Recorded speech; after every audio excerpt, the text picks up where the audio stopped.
Hello everyone and welcome to Officers Adda 24/7 जहाँ पे हम लोग मिलते हैं मंडे टू फ्राइडे और यहाँ डिस्कस करते हैं हर एक रोज न्यू कॉन्सेप्ट। और ये कॉन्सेप्ट ऐसे होते हैं जो हमारे एग्जाम्स के लिए बहुत इंपॉर्टेंट होते हैं। तो आइए, आज का जो हमारा टॉपिक है वो है बिल्स ऑफ एक्सचेंज। आप लोग से मैंने कई बार पूछा भी था और बोला भी था कि आपको अगर किसी में डाउट हो तो आप लोग कॉमेंट्स में मुझसे ज़रूर पूछ सकते हैं। और इसी में मुझे एक आया था कॉमेंट कि प्लीज़ हमें बताइए बिल्स ऑफ एक्सचेंज क्या होता है। तो आज हमारा यही सेशन है, तो जल्दी से आप लोग ये देख लीजिएगा और अपने जैसे कलीग्स या फ्रेंड्स से जो JIB का एग्ज़ाम देने वाले हैं उनके साथ इस सेशंस को ज़रूर शेयर करिए ताकि उन लोगों को भी हेल्प मिल जाए। चलिए, तो आज का जो हमारा 10 मिनट्स कॉन्सेप्ट है वो शुरू करते हैं, that is bills of exchange. तो बिल्स ऑफ एक्सचेंज आखिर क्या होता है? देखिए, क्या होता है ना, जब भी जो ऑर्गेनाइजेशंस होती है वहाँ पर जब वो वर्क करते हैं तो ऐसा ज़रूरी नहीं कि हर बार उनके पास कैश अवेलेबल हो और उस कैश से वो सामान लेके आ जाए। मान लीजिए अगर आज मैं अपना बिजनेस चालू करती हूँ तो ये ज़रूरी नहीं कि मेरे पास आज बहुत सारा पैसा हो अपने गुड्स लाने के लिए। तो मैं क्या करूँगी, मैं जो ये गुड्स लेके आऊँगी सामने बेचने के लिए वो मैं लेके आ जाती हूँ उधार पे। तो ये उधार जो मैं क्रेडिट पे लेके आ रही हूँ सप्लायर से, तो इसे कुछ ना कुछ तो नाम देना पड़ेगा। तो जनरली जो ये चीज़ें होती है ताकि मैं रॉ मटेरियल्स लेके आ जाऊँ या फिर जो मैं आगे किसी को बेच रही हूँ तो वो अगर मुझसे उधार पे लेके जा रहे हैं तो ये सब चीज़ों के लिए कोई वर्ड्स या कुछ हमको ऐसे इंस्ट्रूमेंट्स प्रोवाइड किए गए हैं जिसका नाम एक आता है बिल्स ऑफ एक्सचेंज। ठीक है, ताकि हम लोग सामने वाली पार्टी को एक गारंटी दे सके, एक इंस्ट्रूमेंट बना सके जो लीगली वैल्यूएबल हो हमारी कंट्री में। क्योंकि ऐसे बस मुंह से बोला हुआ कोई वर्ड तो इतना वैल्यू रखता नहीं है, इसलिए यहाँ पे ज़रूरी है कि आपके पास एक इंस्ट्रूमेंट हो। अगर कहीं डिफ़ॉल्ट होता है या अगर आपको लगता है किसी को हम ये ट्रांसफ़र कर सके तो ये हम कर सकते हैं। तो आइए, चलिए आज हम बात करते हैं बिल्स ऑफ एक्सचेंज की। ठीक है, तो यहाँ पे हम लोग पढ़ना शुरू करते हैं। बिल्स ऑफ एक्सचेंज क्या होता है? ये टाइप ऑफ इंस्ट्रूमेंट है जिसमें हम क्रेडिट यूज कर सकते हैं। चलिए, तो bills of exchange is defined क्या क्या, इसका जो डेफिनेशन है उसे पार्ट्स में तोड़ दिया गया है। ठीक है, चलिए, सबसे पहला ये इंस्ट्रूमेंट होता है इन राइटिंग। अब आपको पता है कोई भी चीज ओरली अगर आप बोलते हैं और उसको आप बोलते हैं कोर्ट में ले जाके कि हमने ओरली वादा किया है, तो वो वादा कोर्ट वाला भी नहीं मानने वाला है। कोर्ट को भी चाहिए प्रूफ, इसलिए जब भी ये बिल्स ऑफ एक्सचेंज या अगर कोई भी आपका कॉन्ट्रैक्ट बनता है तो वहाँ ओरली कुछ भी चीज़ वैल्यूएबल नहीं होती है, हर चीज़ राइटिंग में मांगी जाती है। तो ये जो इंस्ट्रूमेंट है क्या बिल्स ऑफ एक्सचेंज, ये राइटिंग में चाहिए, साइंड बाय द मेकर। ये जो बिल है, जो एक डॉक्यूमेंट तैयार हो रहा है, ये साइन किसके द्वारा होगा? बाय द मेकर, जो वो बिल बनाने वाला है। ठीक है, कंटेनिंग एन अनकंडीशनल ऑर्डर, यहाँ पे एक ऑर्डर होगा जहाँ पे ये बताया जाएगा कि आप कब पे करने वाले हैं। ठीक है, कितना अमाउंट, टू पे a certain some of money and money only, केवल और केवल पैसे की बात होगी। ठीक है, अभी हमने एग्जांपल लिया कि मैं सामने किसी सप्लायर से सामान उधार पे मांग के लाती हूँ तो सप्लायर को मेरे को पैसे ही देने पड़ेंगे, तब जाके बिल्स ऑफ एक्सचेंज ही बनने वाला है। ठीक है, यहाँ पे सप्लायर को मेरे को केवल पैसे देने, अगर मैं सप्लायर को बोलती हूँ कि ऐसा कर लीजिएगा, जो ये मेरा ये फिनिश गुड्स है ये ही आपको थोड़ा सा दे दूंगी, तो पैसे हम यहाँ पे बार्टर काम करके इसको नलीफाई कर देंगे अपने ट्रांजेक्शन को। तो अगर ऐसा केस है वहाँ पे बिल्स ऑफ एक्सचेंज नहीं आने वाला। समझिए, एक एग्जांपल देखिए कि अगर ये मेरा सप्लायर है, ठीक है, ये मैं हूं, सप्लायर से मैंने तो पहले रॉ मटेरियल लिया। ठीक है, तो मेरा लायबिलिटी क्या था कि मैं इसे कैश दूं और कैश मैंने नहीं दिया, इसके जगह मैंने बोला क्या कि मेरे पास ये जो गुड्स तैयार होने वाले हैं, ये जो गुड्स तैयार होने वाले हैं, ठीक है, आप एक काम करिएगा, आप ये गुड्स ले लीजिएगा, कैश मत लीजिए मुझसे। तो अगर ऐसा केस है कि ये जो मेरे फिनिश गुड्स बनने वाले हैं मैं वो ट्रांसफर कर दूं, अगर ऐसा केस है तो वहां पे बिल्स ऑफ एक्सचेंज नहीं आने वाला, केवल और केवल sum of money and money only की बात होती है। ठीक है, to a person named in the instrument और to his order to the bearer. अब क्या हो सकता है कि वो जो मैंने बनाया है, ठीक है, ये जो आई है मेरे पास बिल्स ऑफ एक्सचेंज, उस बिल्स ऑफ एक्सचेंज पे एक तो मैं पार्टी हूँ और एक तो ये सामने सप्लायर पार्टी है। तो सप्लायर मुझे बोल सकता है कि या तो आप भाई मुझे करिए, या सप्लायर मुझे बोल सकता है कि ये थर्ड पार्टी है जिससे वो गुड्स खरीद के लाते हैं, आप ये बिल्स ऑफ एक्सचेंज का पेमेंट उन्हें कर दीजिएगा।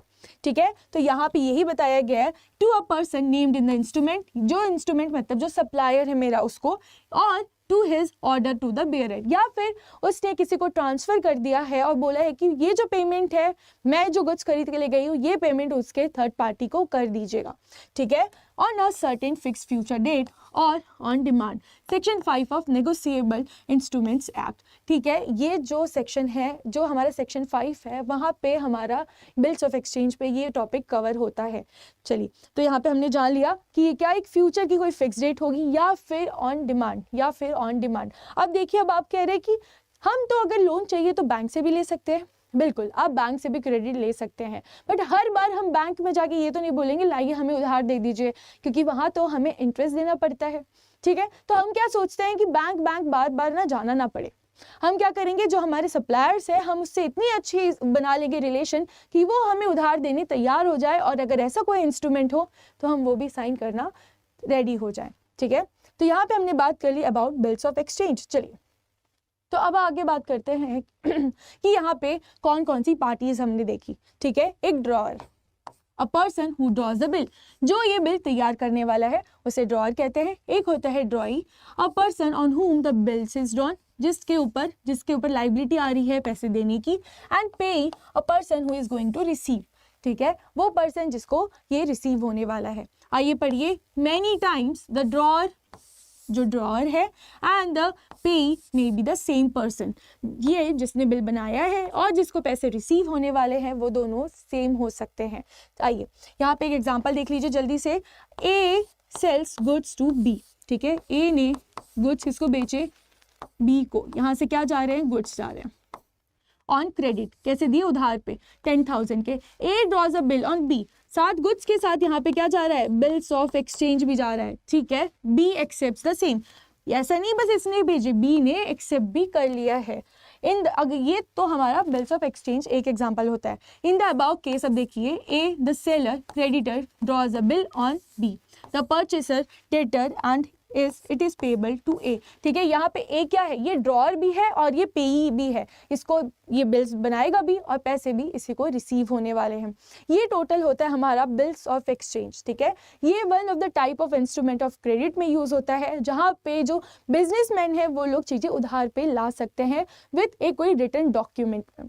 आई होप आपको ये कॉन्सेप्ट अब समझ आ गया होगा। अगर आपको ऐसे और कॉन्सेप्ट जानने हैं तो कॉमेंट्स में मुझे जरूर बताइएगा, ताकि आपके लिए और ऐसे कॉन्सेप्ट में ला सकूँ। और याद रखिए, हेलो एवरीवन, तो कैसे हैं आप लोग, एंड वेलकम टू ऑफिसर्स अड्डा 24/7। बिफोर स्टार्टिंग मैं कहना चाहूँगी कि प्लीज़ जो सेशंस आ रहे हैं 10 मिनट्स कॉन्सेप्ट को, इसको प्लीज़ आप लोग लाइक करिए, शेयर करिए, ताकि जितने ज़्यादा लोग के पास पहुंच पाए उनको इतनी हेल्प हो पाए, जो कि देने वाले हैं JIB मई 2024, जो अब शिफ्ट होके हो चुका है जून 2024 एग्जाम, ठीक है। तो आज आ चुके हैं हम लोग एक और न्यू कॉन्सेप्ट के साथ, जो कि है कैश फ्लो स्टेटमेंट्स। अब कैश फ्लो स्टेटमेंट्स एक ऐसा स्टेटमेंट है जहाँ पे ना हमको नाम सुन के लगता है पता नहीं क्या होने वाला है, पर कुछ तो कैश की बात होने वाली है। तो ये जो कैश की बात होने वाली है, ये क्या बात है, आइए आज इसका पूरा पता लगा ही लेते हैं, ठीक है। तो बात करते हैं, कोई भी एक ऑर्गेनाइजेशन है, ठीक है, कोई भी जो एक ऑर्गेनाइजेशन है उसको क्या चाहिए, उसको क्या चाहिए, कोई भी एक ऑर्गेनाइजेशन है उसको क्या चाहिए, उसे चाहिए पैसे, ठीक है। उस पैसे से उसे क्या करना है, उस पैसे से वो चाहता है कि वो अच्छा प्रॉफिट कमाए और अपने बिजनेस को बहुत आगे बढ़ा पाए, ठीक है। और वो प्रॉफिट कमाने के लिए वो क्या करता है, गुड्स खरीद के लाता है, गुड्स को थोड़े अपने उसका थोड़ा रिनोवेट करता है, मैन्युफैक्चरिंग करता है, उसमें अपने एड ऑन्स करता है और उसे फिर मार्केट में बेच देता है। तो यहाँ पे अल्टीमेटली हमें क्या समझ आ रहा है कि किसी भी बिजनेस को रन करने के लिए हमें क्या चाहिए, हमारे को चाहिए कैश। और कैश एक बहुत बड़ा रिक्वायरमेंट होता है किसी भी ऑर्गेनाइजेशन को चलाने के लिए। बट यहाँ पे अब दिक्कत ये आती है कि आखिर ये कैश कैसे है। अब मान लीजिए अगर आप एक बिजनेस चालू कर रहे हैं, तो यहाँ पे आप जब गुड्स खरीद के ला रहे हैं, तो आपने तो अभी न्यू बिजनेस चालू किया है, तो जब आप ये गुड्स खरीदने जाते हैं तो सप्लायर क्या आपको तुरंत ही बोल देगा नहीं नहीं आप उधारी में ले लीजिए, नहीं ना, वो आपसे उधारी पे नहीं दे, मतलब वो आपको उधारी पे गुड्स अभी नहीं देगा, बिकॉज अभी वो ट्रस्ट नहीं करता है आप पे, तो क्योंकि अभी तो आप नए नए हैं इस खिलाड़ी पे, आप बिजनेस में नए नए हैं। तो यहाँ पे जो सप्लायर है वो अभी आप पे ट्रस्ट बिल्ड नहीं कर पा रहा है, इसलिए जो आप रॉ मटेरियल्स गुड्स खरीद के लाते हैं उसको लाना पड़ता है आपको कैश में। तो यहाँ पे एक टाइम पे तो कैश आपकी बाहर जा रही है सप्लायर को, जिसके कारण आपके पास आ रहे हैं गुड्स। बट अब बात ये आती है कि जब आप मार्केट में ये गुड्स बेचने जाएंगे, लोगों को चाहेंगे कि वो आपका गुड्स खरीदे, तो यहाँ पे आपको देना पड़ेगा कुछ ना कुछ सैंपल पे या उधारी पे। आप उधारी पे गुड्स खरीद के नहीं ला सकते, आपको पे करना पड़ेगा, जिसके कारण आपके पास से कैश तो चली जाएगी। पर जब बात आती है कि जब आप अपने गुड्स लेके मार्केट में जाएंगे तो वहाँ पे आपको उधारी पे देना पड़ेगा, ताकि लोग आपके गुड्स को यूज़ करें और बताएं, और फिर उसके बाद उनकी फ़ैन फॉलोइंग बढ़े, ताकि वो आपके गुड्स पे ट्रस्ट करके दोबारा से आपके पास आए। ठीक है, आप न्यू खिलाड़ी हैं तो आप पे इतनी जल्दी को जो आपके बायर्स हैं वो इतनी जल्दी आप पे ट्रस्ट नहीं करने वाले हैं, जिसके कारण यहाँ पे आपको देना पड़ेगा उधारी पे। मतलब कैश तो चला गया गुड्स खरीदते टाइम, बट जब हमने उसको मार्केट में बेचा एज ए बिजनेसमैन तो हमारे पास कुछ भी कैश वापस नहीं आया। तो अगर ये जो कैश वापस नहीं आया और हम यहाँ पे गुड्स खरीद के लोगों को देने लग जाएंगे, तो एक टाइम तो ऐसा आएगा ना कि हमारा जो भी हमने अपना इन्वेस्टमेंट किया होगा, जो हमने कैपिटल लगाया होगा, वो तो खत्म हो जाएगा। तो जो बिजनेसमैन है उन्हें ये सब का एक बैलेंस बना के चलना पड़ता है कि अगर हम किसी को उधारी पे दे भी रहे हैं तो एक लिमिट बना के दें, है ना। ऐसा ना हो कि बस सबको उधारी पे दे दिया, उसके बाद जब हम वापस उनसे बोले कि लाइए हमारे पैसे दे दीजिए, वो बोले टाटा बाय बाय, हमें कुछ पसंद नहीं आया। अगर ऐसा हो गया तो हमारा बिजनेस तो जल्दी से जल्दी बंद हो जाएगा। इसलिए ये जो कैश है इसकी पूरी आउटगोइंग और इनफ्लोइंग को ध्यान पे रखते हुए, हर चीज़ को नज़रिए ध्यान पे रखते हुए कि आखिर हम कितना इन्वेस्ट कर रहे हैं और हम कितना लोगों से वसूल कर पा रहे हैं, उसके लिए हमको बनाना पड़ता है cash flow statement. Cash flow नाम से समझ आ रहा होगा, कैश के जो फ्लो है, अब वो फ्लो कैसा हो सकता है, अब वो आउटफ्लो भी हो सकता है आपके पास से। जब जैसे हम लोग सप्लायर से गुड्स खरीद के ला रहे थे, हमारे पास से कैश जा रहा था, या फिर आपके पास इनफ्लो होगा जब आप वही गुड्स जब अपने बायर्स को बेचेंगे, तो बायर्स एक हाथ से आपसे गुड्स लेंगे और दूसरे हाथ से आपको क्या देंगे, आपको दे देंगे कैश। तो ये सब चीज़ को नज़र रखने के लिए हमें बनाना पड़ता है कैश फ्लो स्टेटमेंट। समझ रहे हैं आप लोग, जाकि जो कैश है उसका फ्लो चाहे वो आउट हो चाहे इन हो, हमें हर चीज़ पता चल जाए। चलिए आइए पढ़ते हैं first point, a cash flow statement prepared for a period, ठीक है, tells us the position of cash at the beginning and end of that period। ठीक है, यहाँ पे हमें ये पता चल जाता है कि जब हम जो शुरू किए थे बिजनेस, जब हमने शुरू किया था बिजनेस, तो हमने ओपनिंग में कितना कैश अपने पास लेके आया था कैश कितना था, और जब हम एंड कर रहे हैं, मंथ का एंड मान लीजिए या फिर साल का एंड मान लीजिए, या आप जैसा डिसाइड करते हैं अपना कैश का स्टेटमेंट फाइंड आउट करने के लिए, तो यहाँ पे आपके पास कितना कैश बच चुका है वो सब आपको बनाना पड़ेगा। किसकी हेल्प से, कैश फ्लो की हेल्प से आपको ये स्टेटमेंट पता चल सकता है कि बीच में ये जो ट्रांजैक्शंस हो रहे हैं, चाहे वो आउटफ्लो हो, आउटफ्लो कैश का हो, चाहे वो इनफ्लो हो किसका, कैश का। याद रखिएगा कैश फ्लो स्टेटमेंट नाम ही क्या बोल रहा है, कैश का फ्लो, इसलिए यहाँ पे हर चीज जो भी आएगी वो कैश से रिलेटेड होनी चाहिए। ठीक है, कैश से रिलेटेड है तो ही वो आ पाएगी हमारे कैश फ्लो स्टेटमेंट में, अदरवाइज उसको हम यहाँ पे नहीं लेके आने वाले। ठीक है, चलिए नेक्स्ट पॉइंट पढ़ते हैं कि cash also includes cash equivalence. Cash और क्या इंक्लूड करता है, जो भी हमारे कैश इक्विवेलेंस होते हैं। अब आइए पढ़िए, cash equivalents are short term highly liquid investments that are readily convertible to known amounts of cash and which are subject to an insignificant risk of changes in value। यहाँ पे यही बोला जा रहा है सिंपल वर्ड्स में, जो भी ऐसी वैल्यू है, जो भी ऐसे इन्वेस्टमेंट है या कोई ऐसी चीज हमारे पास है जिसको अगर हम मार्केट में लेके जाते हैं तो तुरंत उसको मार्केट में एक्सेप्ट कर लिया जाता है, वो हाईली लिक्विड होता है। हाईली लिक्विड मतलब कि जैसे आप मार्केट में जाएंगे वो जल्दी से कन्वर्ट हो जाएंगे हमारे कैश में। ठीक है, तो यहाँ पे क्या होते हैं, कैश इक्विवेलेंस भी कवर होते हैं कैश के साथ। जब हम प्रिपेयर करेंगे क्या, कैश फ्लो स्टेटमेंट, तो यहाँ पे कैश जब हम कह रहे हैं उसके साथ कैश इक्विवेलेंस भी आएंगे, और कैश इक्विवेलेंस मतलब जो हाईली लिक्विड होते हैं और इजीली एक्सेप्टेबल होते हैं इन दी मार्केट। चलिए फिर बात आती है कि यहाँ पे तो हमने बात कर ली कैश की, कैश फ्लो स्टेटमेंट की कि कैसे आएगा, क्या क्या आएगा, बट यहाँ पे हम बात करेंगे कितने टाइप के अब हमारे कैश फ्लो स्टेटमेंट्स होते हैं। ठीक है, एक तो आपका होगा cash flow from operating activities. नाम क्या बता रहा है कि जो आपका बिजनेस है, बिजनेस में डेली जो आपको रन करने के लिए जरूरत है कैश, वो अगर आप ऐसी कुछ खरीदी करते हैं, किसी को कुछ बेचते हैं, तो इससे जो आपको कैश आ रहा है वो होगा आपका ऑपरेटिंग एक्टिविटी। एवरीडे वर्किंग जो आपका मेन मोटिव है बिजनेस करने का, उससे रिलेटेड अगर आपको कैश देना पड़ता है या कैश मिल जाता है तो वो किस हेड में जाएगा? Cash flow from operating activity. आइए देखिए example, cash receipts from the sale of goods and the rendering of services. ठीक है, सेकेंड हो सकता है कैश रिसीट्स फ्रॉम रॉयल्टीज या फीस, कमीशंस और अदर रेवेन्यू। उसके बाद कैश पेमेंट्स, उसके बाद और क्या आएगा? उसके बाद आएगा cash payments to suppliers for goods and services. अब ध्यान दीजिएगा, जब आप पेमेंट की बात कर रहे हैं तो ये क्या होगा? आपका आउटफ्लो होगा कि इनफ्लो होगा? ये होगा कैश का आउटफ्लो। यहाँ पे कैश को देख के बताना है कि वो आउटफ्लो है कि इनफ्लो है।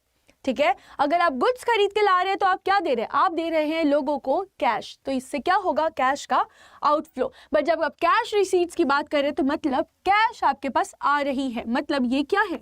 ये है आपके इनफ्लोज। तो मतलब ये ऐड होंगे स्टेटमेंट में और आउटफ्लोज आपके माइनस होंगे। ठीक है, ये बात होती है ऑपरेटिंग एक्टिविटीज की। Then comes to investing activities. अब ये क्या होती है? Cash payments to acquire property, plant and equipment. अब फिर से बताइए मुझे, यहाँ पे जब हम ये ऐसी जो प्रॉपर्टी, प्लांट, इक्विपमेंट, ये हम बड़ी बड़ी चीज़ों में इन्वेस्टमेंट कर रहे हैं। ठीक है, ये हम कभी कभी करते हैं और ये चीज़ें लॉन्ग टर्म होती है, जहाँ पे हम जाके बिजनेस करेंगे या फिर हम वहाँ पे इन चीज़ों के कारण अपने बिजनेस को और एक्सपेंड कर पाएंगे। ठीक है, ये होती है हमारी इन्वेस्टिंग एक्टिविटीज, जहां पे अगर फर्स्ट आप बात करेंगे कैश पेमेंट किया ताकि आप एक्वायर कर सके प्रॉपर्टी, प्लांट, इक्विपमेंट। तो यहाँ पे जब आप प्लांट खरीद के लेके आ रहे हैं अपने बिजनेस में तो क्या देंगे? कैश देंगे। तो ये क्या हुआ? ये क्या हुआ? कैश का आउटफ्लो हुआ। मतलब जब हम बात करेंगे cash flow from investing activities, तो अगर ऐसा पॉइंट आता है तो ये होगा आपका माइनस, बिकॉज ये आउटफ्लो है। वही बात आती है नेक्स्ट पॉइंट की, cash receipts from sales of property, plant and equipment. जब हम खरीद के लेके आए थे, कैश हमने दिया, बहुत साल यूज करा, अब हमारा मन है कि हम इसे बेच दें। तो बेचते हैं तो क्या होता है? आपके पास से गुड्स तो जाते हैं, आपके पास से प्रॉपर्टी, प्लांट, इक्विपमेंट तो चली जाएगी, बट आपको क्या मिलेगा उसके रिटर्न पे? वहां पे मिलेगा आपको कैश। तो ऐसे चीज पे आपका जो होगा ये इनफ्लो होगा और ये इनफ्लोज ऐड हो जाते हैं। ठीक है, आखिरी है कि cash advances and loans made to other parties. यहाँ पे हम लोगों को पैसे उधार पे दे रहे हैं। क्या दे रहे हैं? हम पैसे लोगों को उधार पे दे रहे हैं। दोबारा से पढ़िए, cash advances and loans made to other parties. यहाँ पे हम लोगों को पैसे दे रहे हैं। पैसा क्या हो रहा है? पैसा आपके पास से जा रहा है, तो ये वापस से क्या है? ये है आपका आउटफ्लो, इसका होगा माइनस। ठीक है, इसके बाद आती है हमारी फिनेंसिंग एक्टिविटी।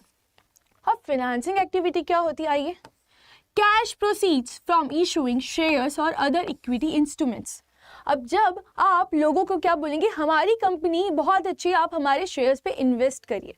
तो अगर आप कंपनी हैं और आप शेयर्स लोगों को दे रहे हैं, तो लोग इसको खरीदने के लिए आपको कैश दे रहे हैं, तो इससे क्या होगा? आपके पास कैश आएगी। तो ये भी आपका क्या होगा? ये होगा इनफ्लो। बट किस हेडिंग में? ये होगा आपका फिनेंसिंग एक्टिविटीज में, कि आप बिजनेस में पैसे किस किस और अलग एरिया से लेके आते हैं। एक तो अगर आप गुड्स बेचते हैं तो वो तो ऑपरेटिंग एक्टिविटी में चला जाता है, बट अगर आपको उसके अलावा और कैश चाहिए तो वो आप फिनेंसिंग एक्टिविटीज के थ्रू लेके आते हैं। जैसे लोन ले लिया, ठीक है, अपने शेयर्स इशू कर दिए। ये हमारा बिजनेस का काम नहीं है, ये हमारा मेन बिजनेस काम नहीं है। हमारा मेन काम तो था कि हम गुड्स बनाएं, ठीक है, और हमको ये जो लोन चाहिए, हमको ये जो शेयर्स हम लोगों को बेच रहे हैं, ये हमारी फिनेंसिंग एक्टिविटी होती है।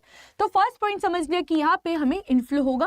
नेक्स्ट आता है कि cash payments to owners to acquire और रिडीम द एंटिटीज शेयर्स। अब हमने बोला शेयर्स तो बेच दिया, तब तो कैश आया, बट जब हमने बोला लाइए हमें हमारे शेयर्स वापस करिए, तो जो शेयर होल्डर है वो क्या बोलेगा कि मैं बस दे दूं शेयर? नहीं, वो क्या बोलेगा कि इसके बदले आप मुझे शेयर्स दीजिए, पैसे दीजिए। तो ये जो पैसे हैं जब आपके पास से जाएगी तो ये पैसे आपके माइनस होंगे, बिकॉज ये होगा आपका आउटफ्लो। ठीक है, नेक्स्ट पॉइंट आता है कैश प्रोसीड्स फ्रॉम इशूइंग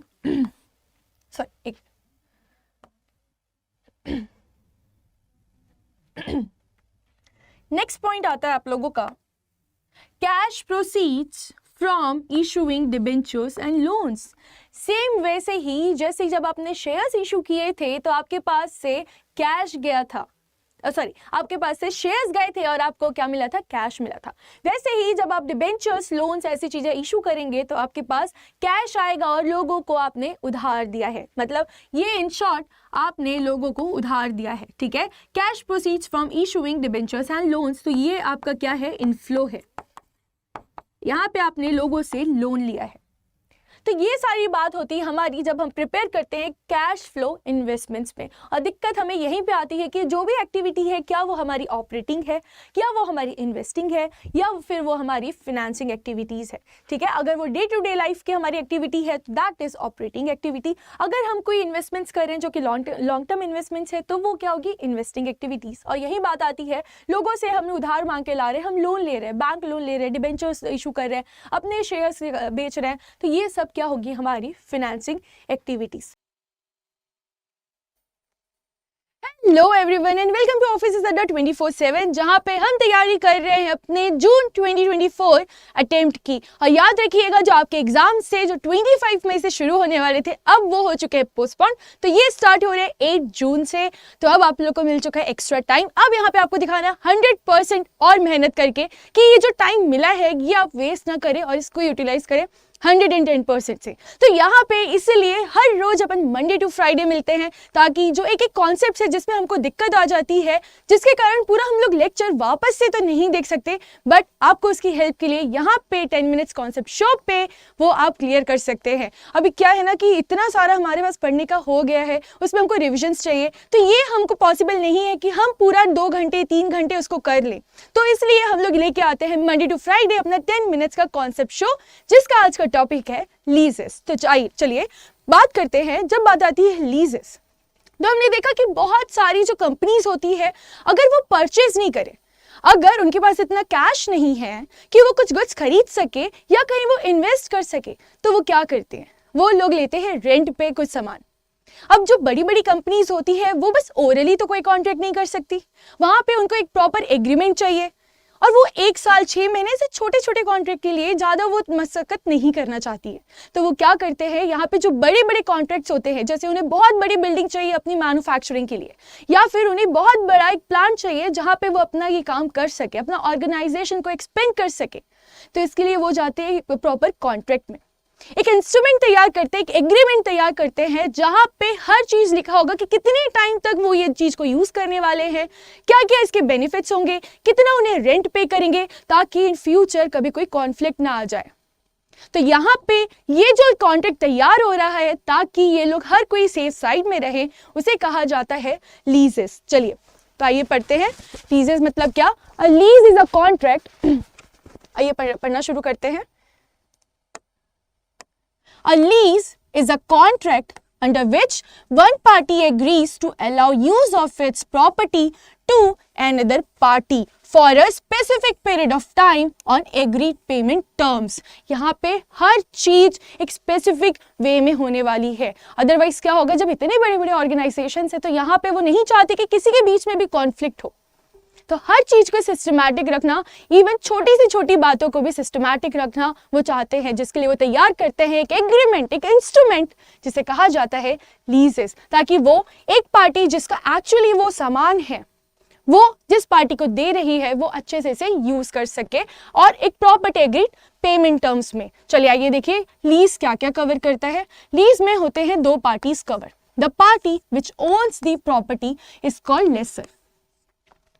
जिसकी भी प्रॉपर्टी है, जो लीज पे देना चाह रहा है लोगों को, वो खुद तो यूज नहीं कर रहा, बट वो चाहता है कि ये मेरे पास रखी हुई है तो चलिए मैं किसी को प्रॉपर्टी दे देता हूं, तो वो कौन होगा, वो होगा हमारा लेसर। और वहीं पे the party which gets right to use the asset is called lessee. 2 parties आ गए यहाँ पे, एक लेसर और एक लेसी। लेसर मतलब कौन, जिसका गुड्स है। अब वो गुड्स क्या, प्लांट भी हो सकते हैं, इक्विपमेंट भी हो सकती है, ऐसी कोई भी चीज है जिसको हमने रेंट पे लिया है एक प्रॉपर एग्रीड टर्म्स पे। और वही जो पर्सन है या कंपनी, किसी के भी नाम से जिसको ये यूज करना है, वो क्या हो जाएगा, वो हो जाएगा लेसी, जो करेगा एग्रीड पेमेंट। लेसी क्या करेगा, एग्रीड पेमेंट करने वाला है।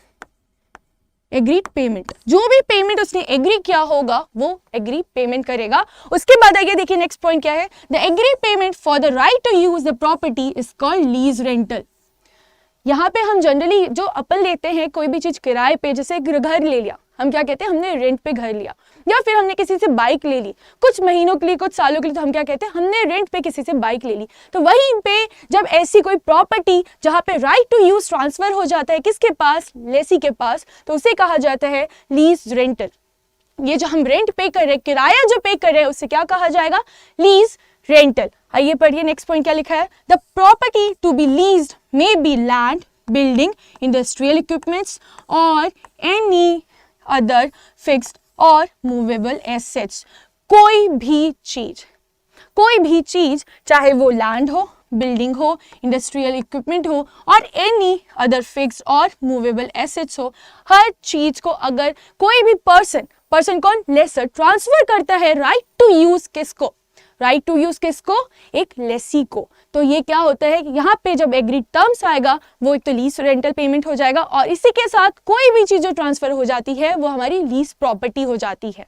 ठीक है, कोई भी प्रॉपर्टी हम लीज कर सकते हैं। तो यहाँ पे हमने जाना लीजेस क्या होते हैं। अब जान लेते हैं कितने टाइप के हमको लीजेस देखने पड़ते हैं। चलिए, टाइप्स ऑफ लीजेस, आइए पढ़ते हैं। फर्स्ट पॉइंट, सबसे पहला है ऑपरेटिंग लीज, सबसे पहला है ऑपरेटिंग लीज। सेकेंड है उसका फिनेंस लीज। हमेशा दो टाइप के लीज होते हैं, ठीक है, याद रखिएगा, एक होता है ऑपरेटिंग लीज और एक होता है फिनेंस लीज। दो टाइप के लीजेस होते हैं, और हमारा जो अकाउंटिंग स्टैंडर्ड है, ठीक है, हमारा जो इंड AS है उसमें 116 बताता है कि लीजेस कितने टाइप के होते हैं और उनका अंदर मतलब क्या होता है। यहाँ पे बस आपको एक क्रक्स बता दिया जा रहा है ताकि आपको वो जो डाउट है कि क्या होता है ये लीज वर्ड, इसका कितने टाइप के होते हैं वो क्लियर हो जाए। ठीक है, बट अगर आपको फुल जानना है तो वो अभी इसके बाद बताऊंगी कि आप उसे कैसे जान सकते हैं। चलिए तो जल्दी से कंप्लीट कर लेते हैं operating लीजेस। A lease is classified as a finance lease if it transfers substantially all the risk and rewards incidental to ownership of an underlying asset. Operating lease कब कहा जाएगा, ऑपरेटिंग लीज कब कहा जाएगा, जब जो फिनेंस लीज है, ठीक है, जो भी लीज है वो ट्रांसफर हो जाती है substantially all the risk and rewards incidental to the ownership of an underlying asset, उसे क्या कहा जाएगा, उसे कहा जाएगा ऑपरेटिंग लीज। पर जब बात आती है फिनेंस लीज की, आई एम सो सॉरी, यहाँ पे ये चीज वो हो गई है, चेंज हो गई है, प्लीज थोड़ा ध्यान दीजिएगा ध्यान दीजिएगा यहाँ पे आप लोग,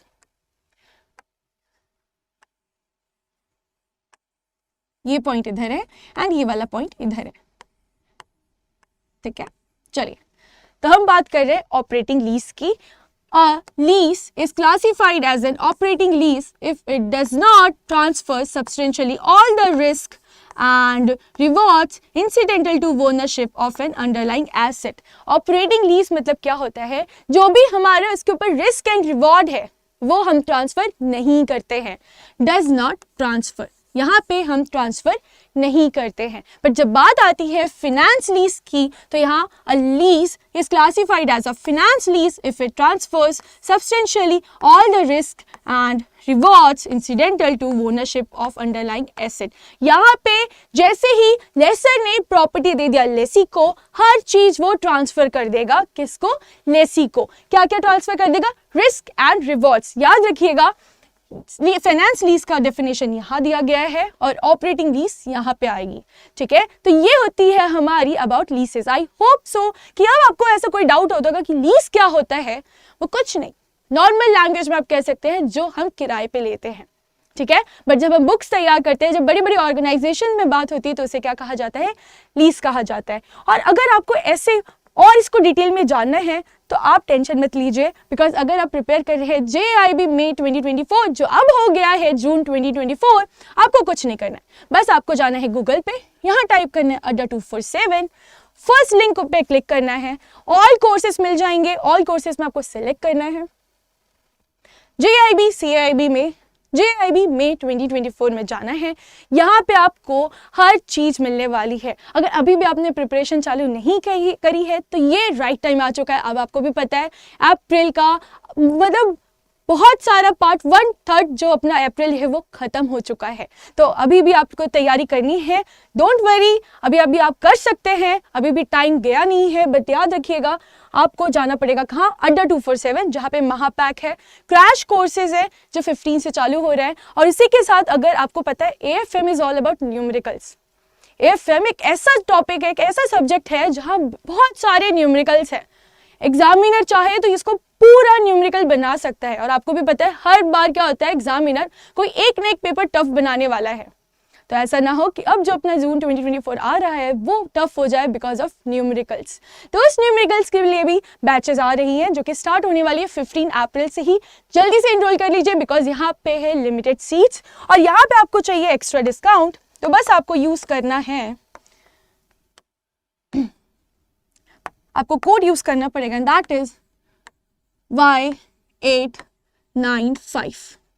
जल्दी से जाइए, लेट मत करिए। All the very best. और अगर आपको ऐसे कोई कॉन्सेप्ट है जो JIB में आपको समझ नहीं आ रहा है वाइल स्टडिंग, तो मुझे कमेंट्स में जरूर बताइएगा, उस पर मैं 10 मिनट शॉर्ट जरूर लेके आने वाली हूँ। All the very best.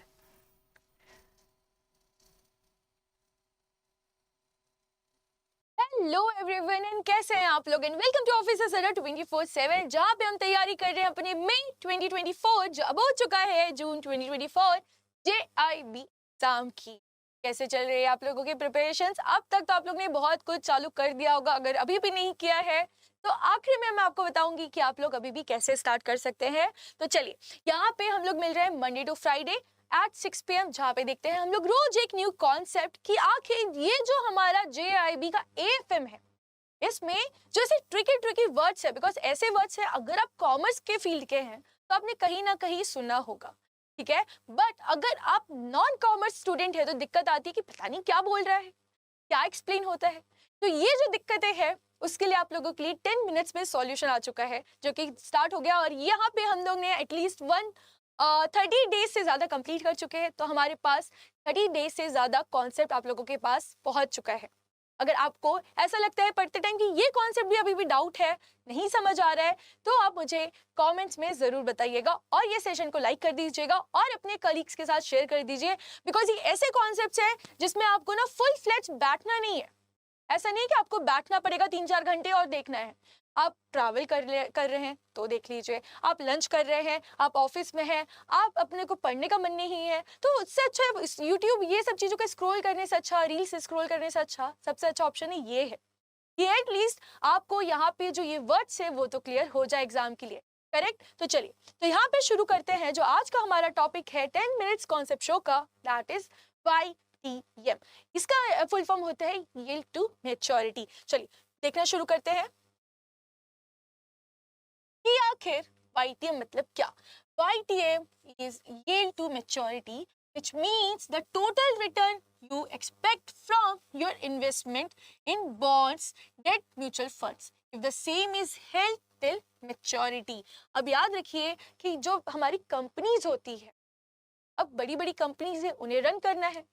अब वो सारा पैसा केवल गुड्स बेच के तो काम नहीं कर सकती है ना, हो सकता है वहां से उन्हें इतना अभी फंड ना आ रहा हो, वो भी फंड कहीं अटक गया हो। तो यहाँ पे उन्हें क्या चाहिए, अपने बिजनेस को एक्सपेंड करने के लिए, अपनी चीजों को और ग्रो करने के लिए उन्हें क्या चाहिए, उन्हें चाहिए और पैसे।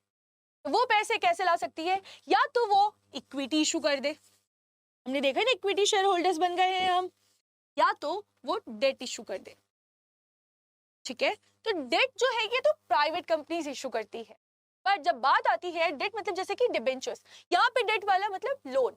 अब ये जो है इससे कैसे इशू किया जा सकता है, दो तरीके से, एक तो बॉन्ड्स के रूप में और एक तो अपने डिबेंचर्स के रूप में, करेक्ट। एंड मोस्टली जो डिबेंचर्स है ये इशू करती है प्राइवेट कंपनी, और जो बॉन्ड्स है ये इशू करती है गवर्नमेंट एंड हमारी पब्लिक कंपनीज। तो यहाँ जो इक्विटी है ना, इसकी कोई लाइफ नहीं है। जब भी हम कोई बिजनेस चालू करते हैं तो हम क्या कहते हैं, ये अनगिनत सालों तक बस चलता जाए चलता जाए चलता जाए। अगर आपने AFM पढ़ा होगा तो इस कॉन्सेप्ट को हम लोग क्या कहते हैं मुझे कमेंट्स में जरूर बताइएगा। ठीक है, कि हम चाहते हैं जो हमारा बिजनेस है वो नेवर एंडिंग हो, हमने इसकी कोई एंड डेट नहीं डिसाइड करी हुई है। तो इस कॉन्सेप्ट को क्या कहते हैं मुझे कमेंट्स में जरूर बताइएगा। आइए चलिए बात करते हैं डेट की। तो एक तो आ सकता है पैसा इक्विटी इशू करके, जहाँ पे हम लोग अपनी अपनी शेयर होल्डिंग्स को डिस्ट्रीब्यूट कर देते हैं। ठीक है, अब एक बात आती है लोन लेने की। डेट मतलब लोन। ठीक है, तो ये लोन तो हम लोग बैंक से भी ले सकते हैं। ठीक है, कभी कभी हम क्या करते हैं उसके हम लोग बॉन्ड्स इशू करते हैं, लोगों को बोलते हैं आप हमारी कंपनी के बॉन्ड्स रखिए।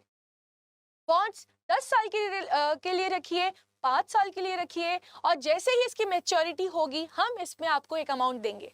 और इवन अगर ये बॉन्ड्स की 5 साल लाइफ है, 1 2 3 4 और ये 5, ये आपकी 1 2 4 ये 5, तो आपको ये जो आखिरी का एंड होगा, आखिरी एंड होगा आपके साल का, उस दिन आपको मिल जाएगा इस पे इंटरेस्ट भी। तभी तो आप जब इतनी सारी चीजें देखेंगे तभी तो बोलेंगे हाँ हाँ हम आपके बॉन्ड पे इन्वेस्ट करने के लिए तैयार है। तो ये जो इंटरेस्ट हमें मिल रहा है बॉन्ड की लाइफ तक, इसे कहा जाता है यील्ड टू मैच्योरिटी। मतलब क्या? Y T M. करेक्ट। आज का जो हमारा टॉपिक है वापस से पढ़ लीजिए, क्या पढ़ा हमने? Means the total return you expect from your investment in bonds that's mutual funds if the same is held till the maturity. हमने इसकी मैच्योरिटी तक इसका इंटरेस्ट भी चाहा, और आखिरी में इसका एक रिडेम्पशन वैल्यू भी हमको मिलना चाहिए। ठीक है, और ये जो वाईटीएम होता है ये बता पाता है कि आज अगर हम देखें ये जो फ्यूचर में हमें कैश फ्लो होने वाले हैं, ठीक है, ये जो इंटरेस्ट हमें फ्यूचर में मिलने वाला है, और आखिरी में ये जो रिडेम्पशन वैल्यू मिलने वाला है, उसकी आज की वैल्यू कितनी, क्या हमें ये बॉन्ड पे इन्वेस्ट करना चाहिए या नहीं चाहिए, तो ये हम पता लगा सकते हैं with the help of yield to maturity. ये कैसे प्ले कर रहा है, मतलब यहाँ पे ये डिस्काउंट रेट की तरह यूज हो रहा है। डिस्काउंट रेट की तरह हम लोग वाईटीएम को यूज करते हैं।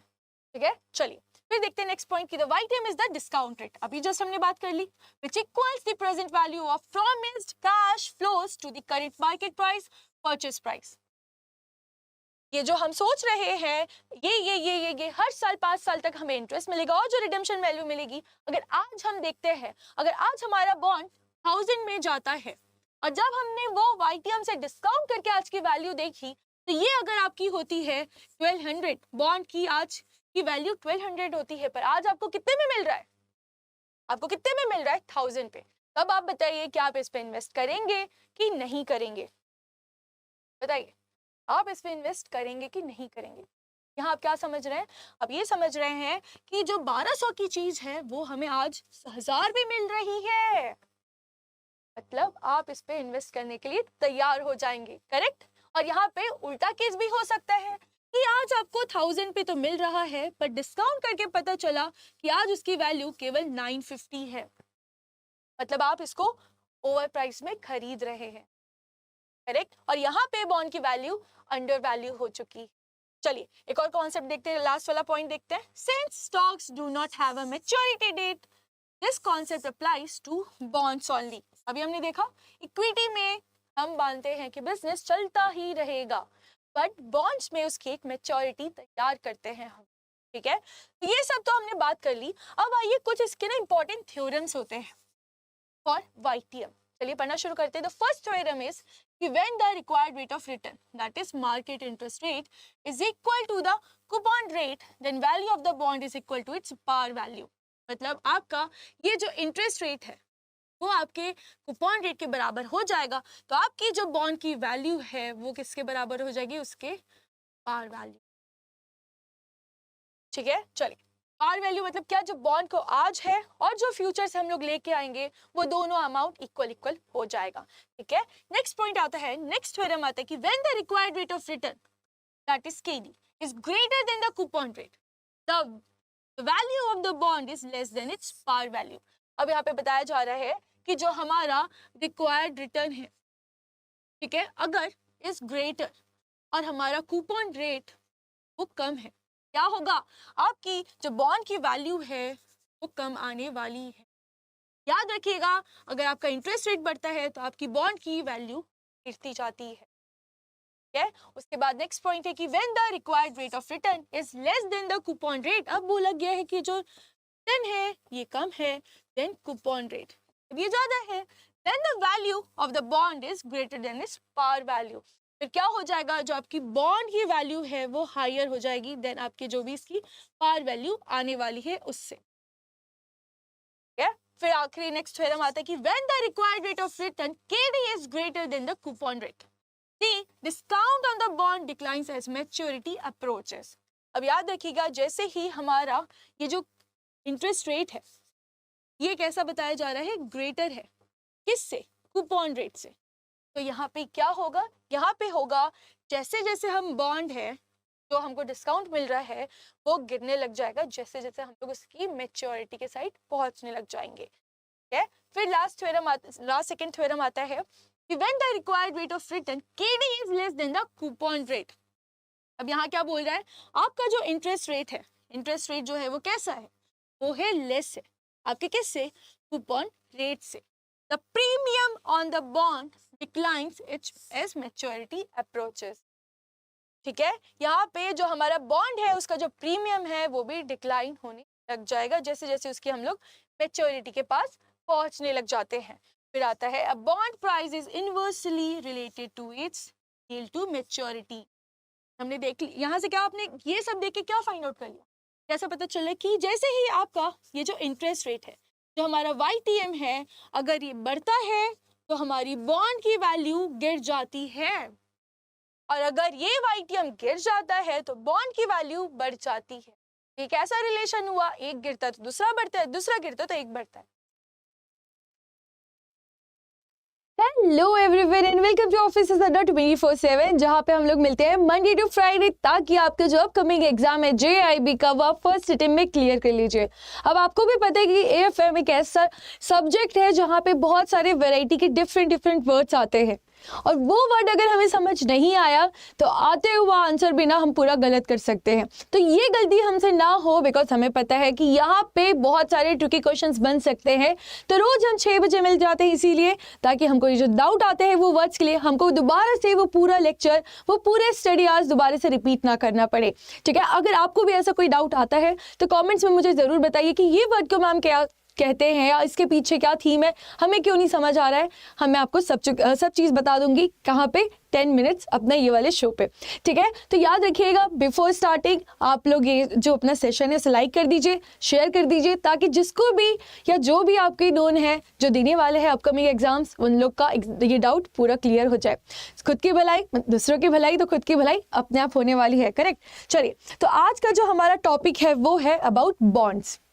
आखिर बॉन्ड्स क्या होता है, ठीक है। आपने सुना होगा कि गवर्नमेंट ने बॉन्ड इशू किया है, ठीक है, या फिर उस कंपनी ने एक बॉन्ड इशू किया हुआ है, तो आखिर ये बॉन्ड क्या होते हैं, चलिए आइए देखते हैं। पर शुरू करते हैं सबसे पहले ये जानना कि आखिर जो कंपनी है उस कंपनी में क्या होता है, कंपनी लोगों से पैसे कैसे लेके आती है, क्योंकि कंपनी को तो आगे काम करना है, वो काम करने के लिए उसे पैसे चाहिए, तो पैसे आखिर वो कहाँ से जमा कर सकती है। तो आइए देखिए, एक तो होता है अपने पास ऑप्शन कि वो ले आए अपनी इक्विटी इशू करके, ठीक है, और एक ऑप्शन होता है कि वो ले आए क्या, डेट मतलब लोगों से लोन लेके।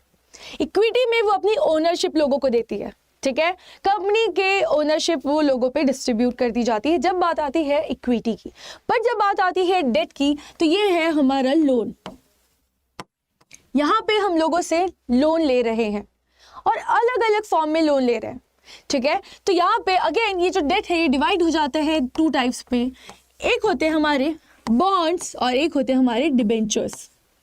ये काइंड ऑफ अ इंस्ट्रूमेंट है ताकि जो कंपनीज है वो लोगों से पैसे उधार पे ले सके। आइए पढ़ते हैं कि जो बॉन्ड्स होते हैं ये लॉन्ग टर्म इंस्ट्रूमेंट होता है या फिर एक सिक्योरिटी होती है जो कि इशूड होती है by the government and by the public sector companies. अब जो बॉन्ड्स है ये जनरली कौन लोग इशू करते हैं, ये इशू करती है हमारी गवर्नमेंट या फिर जो पब्लिक सेक्टर कंपनीज हैं वो इशू करते हैं।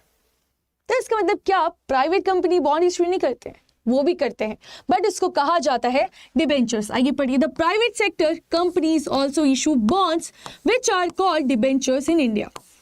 हम लोग उसे अपने इंडिया में कहते हैं उसे डिबेंचर्स। ठीक है, तो कंपनी को जब भी पैसे की रिक्वायरमेंट है या तो वो अपने इक्विटी अपनी ओनरशिप डाइल्यूट कर दे, पर ज़्यादा भी तो डाइल्यूट नहीं कर सकते वरना उनकी जो कंपनी वो हार्म होने लग जाएगी। ठीक है, तो इसलिए कुछ पार्ट का जो कंपनी का ओनरशिप वो तो डाइल्यूट कर देते हैं और फिर लोगों से और पैसा चाहिए कंपनी को चलाने के लिए, तो वो क्या करते हैं, वो इशू करते हैं डेट। डेट में क्या, बॉन्ड्स या फिर डिबेंचर्स। हमने देख लिया ये अलग अलग दो कंडीशंस। चलिए, तो फिर हम बात करेंगे अब केवल और केवल बॉन्ड्स की कि आखिर बॉन्ड्स क्या होते हैं। आइए पढ़िए कि bonds provide the borrower with external funds to finance long term investments. ठीक है, ये उनको पैसे मिल रहे हैं, उससे क्या करेंगे, वो अपना एक्सपेंशन कर सकते हैं बिजनेस का।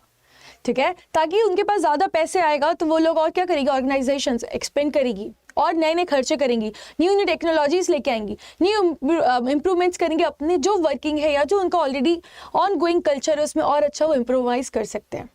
ठीक है, फिर नेक्स्ट होता है कि जो बॉन्ड्स होते हैं वो इशू होते हैं कैन बी सिक्योर्ड और अनसिक्योर्ड। सिक्योर्ड मतलब कुछ ना कुछ यहाँ पे आप लोग के पास वो मिला, आपको मिल जाएगा, क्या मिलेगा, सिक्योरिटी। बट अनसिक्योर्ड में, अनसिक्योर्ड बॉन्ड्स में कोई भी सिक्योरिटी पीछे नहीं रहेगी। ठीक है, इसलिए उसे क्या कहा गया, अनसिक्योर्ड। इसके बाद आता है third point, a bond is redeemable after specific period. The expected cash flows consist of interest payments plus the repayment of principal. Interest is usually payable at the fixed intervals. अब fix intervals कैसे हो सकते हैं, या तो semi annual हो जाए, annual हो जाए या समटाइम्स मंथली। अब मैंने बोला आज कि एक कंपनी है टाटा। अब ये टाटा को इशू करना है बॉन्ड्स, ये टाटा कंपनी को इशू करने हैं बॉन्ड्स, और वो बॉन्ड्स बोले गए हैं, उसका टाइम बता दिया गया है कि बॉन्ड्स इशू होंगे 5 ईयर्स के लिए। ठीक है, जिसमें मिलने वाला है 10% का रेट। तो मतलब ये जो 1, 2, 3, 4 और ये 5 साल है, ये first year, second year, third year, fourth year और फिफ्थ ईयर। तो यहाँ पे मान लीजिए हमारा जो बॉन्ड है वो 1000 रुपीज़ का है, तो हर साल हमें 1000 का 10% तो मिलेगा ही। क्या, ये यहाँ पे मिलेगा हमको 100, 100, 100, 100, 100। अब ये जो है ना कि इंटरवल कितना होना चाहिए कंपनी खुद डिसाइड करती है। ठीक है, इवन जो उसके ईयर्स है वो खुद डिसाइड करते हैं वो लोग, इवन जो रेट है, बॉन्ड्स का वैल्यू, हर चीज कंपनी डिसाइड करती है। ठीक है, तो यहाँ पे ये जो हमें प्रॉपर हर एक इंटरवल पे एक अमाउंट मिलने वाला है और एंड में हमको वहाँ पे क्या मिलेगा, एक रिडम्पशन वैल्यू भी मिल जाएगी अगर हम ऐसी कंपनीज में इन्वेस्ट करते हैं तो। ठीक है, तो ये जो पूरा वैल्यू है, ये जो एक स्पेसिफिक टर्म के लिए बता दिया गया है, ये होता है बॉन्ड। बट यही जब आप इक्विटी में जाते हैं ना, तो वहां पे कुछ एक स्पेसिफिक टाइम लिमिट नहीं होता है। हमने देखा था कंपनी 2 जगह से पैसे ला सकती है, या तो इक्विटीज रिलीज कर दे या फिर बॉन्ड्स इशू कर दे। करेक्ट, तो जब इक्विटी रिलीज होती है तो वहां पे कोई स्पेसिफिक टर्म नहीं होता है कि इतने टाइम के लिए ओनरशिप हम दे रहे हैं या फिर इतने टाइम के लिए वो कर रहे हैं, ऐसा स्पेसिफिक कुछ नहीं होता है। बट जब हम बॉन्ड्स की बात करते हैं, लोन लेके आ रहे हैं, तो सामने वाले से उधार ही ला रहे हैं हम लोग, तो यहाँ पे हम जिसको हर चीज की गारंटी बता रहे हैं कि हम आपको हर एक प्रॉपर इंटरवल पे 100 रुपए या एज अ कंपनी डिसाइड्स वो करते हैं वो लोग। ठीक है, उसके बाद आइए लास्ट पॉइंट पढ़ते हैं कि bonds are negotiable promissory notes that can be used by individuals, business firms, governments और गवर्नमेंट एजेंसीज। ठीक है, अब कौन कौन इशू कर सकते हैं बॉन्ड्स को as a negotiable promissory note, individuals, business firms, governments और गवर्नमेंट एजेंसीज। करेक्ट, तो ये सारी चीजें हो गई हमारी बॉन्ड की। पर जब हम ये बॉन्ड इतना कर रहे हैं तो यहाँ पे हमें कुछ टर्म्स भी देखना पड़ता है जो हमें एग्जाम में बहुत जरूरी होता है जब इस पे क्वेश्चंस आते हैं। और याद रखिएगा कि बॉन्ड्स के ऊपर क्वेश्चंस कैसे आते हैं, उसके न्यूमेरिकल्स आप लोगों के लिए अपलोड हो चुके हैं। आप देख सकते हैं जाके निंजा सीक्रेट्स, जो कि हमारे न्यूमेरिकल्स के लिए अपलोड हुए, रोज 1:30 PM में आप लोगों के लिए अपलोड हो जाते हैं। ठीक है, चलिए, तो वहां पे आपको कुछ टर्म्स देखने चाहिए, जैसे कि face value is also known as the par value and stated on the face of the bond. It represents the amount borrowed by the firm which it promises to repay after a specified period. Correct, उसे क्या कहा जाएगा, उसे कहा जाएगा face value. Then आता है coupon rate. A bond carries a specific rate of interest. हमने देखा जैसे 10%। Maturity, a bond is issued for a specified period, it is to be repaid on maturity. हमने जैसे देखा लास्ट एग्जांपल में 5 years, ठीक है। और यहाँ पे जैसे हमने बोला 10%, करेक्ट। फिर बोला redemption value, the value which the bond holder gets on maturity, a bond is generally redeemed at par value. जैसे हमने बोला 1000 हमको एट द एंड पे मिल जाने वाला है। फिर आते हैं interest rate. Interest rate is fixed and known to bond holders, correct। फिर आती है लास्ट में एक market value. A bond may be traded on a stock exchange, market value is the price at which the bond is usually bought or sold in the market। Market में हम उससे खरीद बेच सकते हैं, वहां पे जो स्टॉक एक्सचेंज है वहां पे ये बॉन्ड लिस्ट होंगे। जैसे आपने देखा NSE BSE कैसे वहाँ शेयर्स लिस्टेड होते हैं, वैसे ही बॉन्ड्स भी लिस्ट होंगे जहाँ पे हम जो नॉर्मल लोग हैं उस पर खरीद बेच सकते हैं। मार्केट वैल्यू में be different from the par value और द रिडेम्पशन वैल्यू।